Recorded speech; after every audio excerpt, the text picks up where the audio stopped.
What's going on? We're back here with some more CZN, and we're going to be giving our first impressions on Tiphera. So coming in before release, we did get to see Tiphera's cards, and I thought she was actually going to be a pretty good support and pretty fun to play with.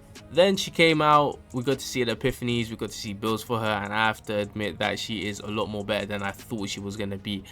And I think she's really fun to play with, and I do think she is a top tier support character, and we're gonna get into why, obviously. So we're gonna start off with Quantum Seed, because I think Quantum Seed is the big one here. She does have a lot of good ones. I think you're probably seeing a lot of this one: draw one, predict the archetype card, create one archetype card. The reason why this one's nice, because it could draw a card, it's gonna make an archetype card anyways, right? You could also get the epiphany where it gives you 1 AP. Now she's drawing and doing AP. We could work in a lot of decks, of course, and you know, who's not gonna love a draw and an AP on a character? You know, like it is just really good for this type of game. Full drawing for your DPS characters.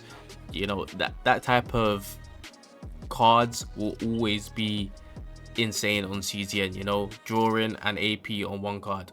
Now obviously you have other cards like create 3 archetype cards and draw power, draw one of them. It could also be nice, like her being able to create archetype cards with the Quantum Seed at 0 cost is really nice.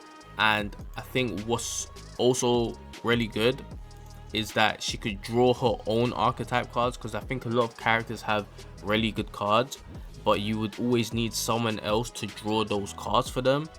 But unlike that, Tiphera could actually just draw her own archetype cards and not need another drawer on the team. And obviously, you know, the percentage DPS buff and the AP is always going to be amazing. And she does heal a little bit. I think you can get away with her running her in the 3rd slot, which is kind of nice, because she could heal, she could give the AP, she could draw her own archetype cards, which is going to help, you know, cycling through your deck, giving you AP or boosting your damage by a little bit, right?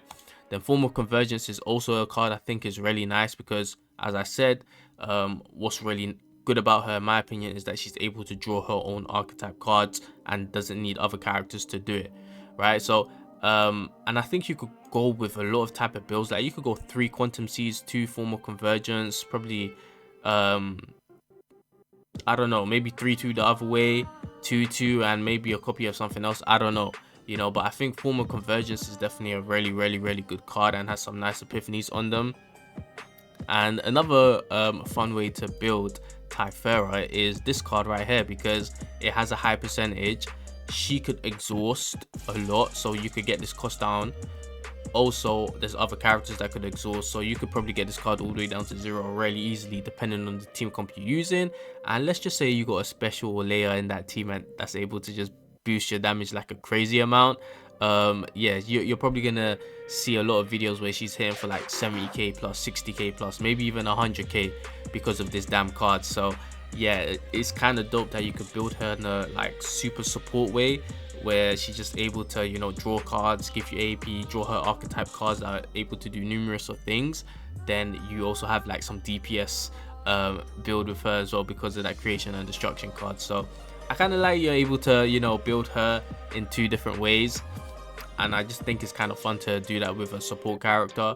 And obviously Dual Creation and Event Horizons are really good cards as well. I don't need to really explain that much, it's kind of simple why they're really good, man.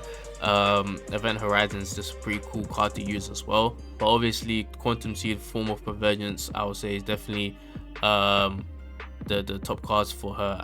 And I'll also throw in, I like the fact that her partner can draw exhaust cards. So if you do have her cards, the archetype cards in the draw power, you could get them, and obviously her ego skill could also create them as well. So I love the fact that she's able to create all these archetype cards, but she's also able to draw all of them and not need another character to do it, like I said a couple times already, right? And overall I think she's a top tier support for sure.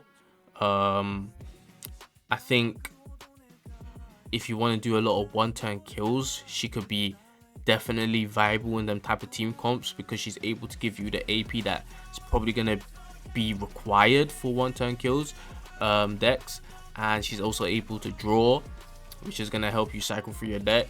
and I could just see it as well. I could definitely see her being in a lot of one-turn kill decks. Also, she just works with a lot of freaking characters, because what character wouldn't want someone that could draw AP, give you buff? You know, it's simple why she's a really good support. She's able to do all the things you kind of want from a support character in terms of these cards here, right?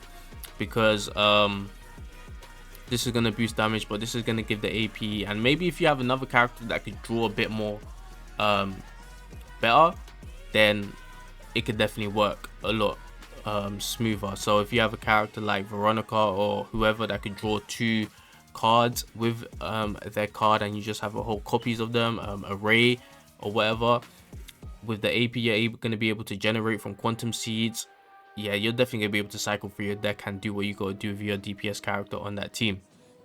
So super easy to build, honestly, because you could just get the Glorious Reign and obviously the 2-set defense, and it doesn't really the substats and stuff. Yeah, you could go for defense and health or whatever, right? To just boost her healing a little bit and give you a bit more survivability.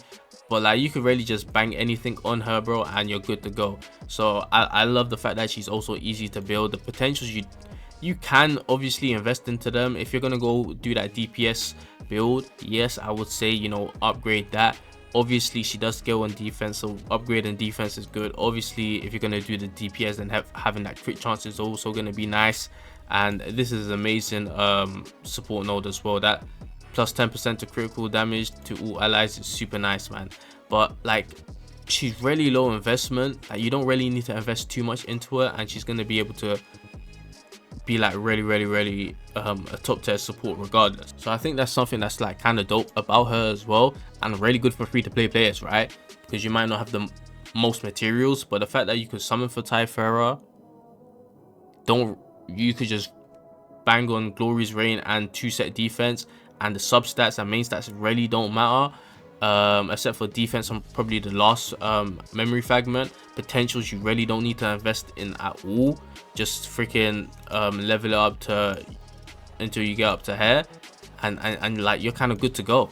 I think stuff like that is always going to be a W. But look, overall I think Tiphera is an amazing character, an amazing support, and she could just do a lot of good things with the quantum seeds. And you know, any character that could draw and give you AP is always going to be freaking nice, bro, in a game like CZN. But that's going to be it for the first impressions. Overall, really good character.